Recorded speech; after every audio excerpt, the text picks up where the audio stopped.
Kaya sabi nga natin sa Romans 8:28, we know that God is always at work for the good of everyone who loves Him. So, lubos tayo mag-focus sa pagmamahal sa Diyos, mahalin ang Diyos, mahalin ang mga mahal ng Diyos. At dahil sa pagmamahal natin sa Diyos at sa pagmamahal niya sa atin, nalalagay sa tama ang ating lugar at panahon. Hindi man natin laging sinasadya, hindi man tayo laging conscious. When we love God, the love of God blesses us in a way that we are placed in the right time, at the right place. At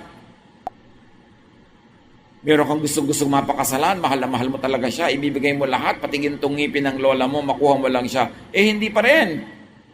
Yun naman pala, hindi talaga ang pinakatama sa'yo, magiging impyerno pala ang buhay mo kung yun ang napakasal sa'yo, tapos nagbumukmuk ka, nagagalit ka sa Diyos. Kahit ano na parang ang pangit, parang hindi maganda, kung magmamahal ka sa Diyos, magtiwala kang, yun ang maganda para sa'yo.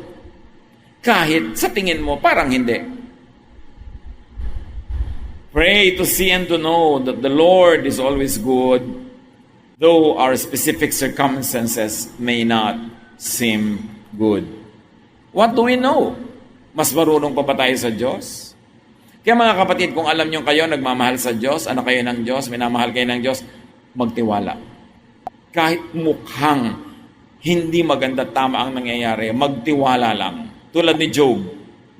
Kaya sabi nga natin sa Romans 8:28, we know that God is always at work for the good of everyone who loves Him. So, lubos tayo mag-focus sa pagmamahal sa Diyos, mahalin ang Diyos, mahalin ang mga mahal ng Diyos.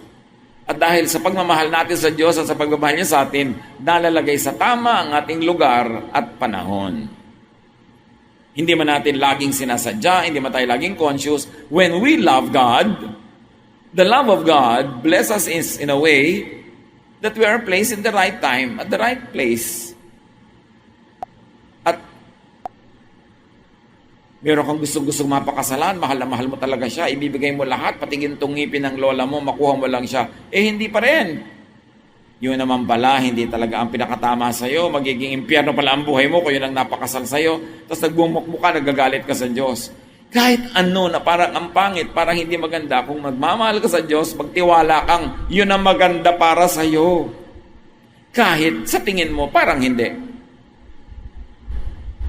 Pray to see and to know that the Lord is always good, though our specific circumstances may not seem good. What do we know? Mas marunong pa ba tayo sa Diyos? Kaya mga kapatid, kung alam nyo kayo, nagmamahal sa Diyos, anak kayo ng Diyos, minamahal kayo ng Diyos,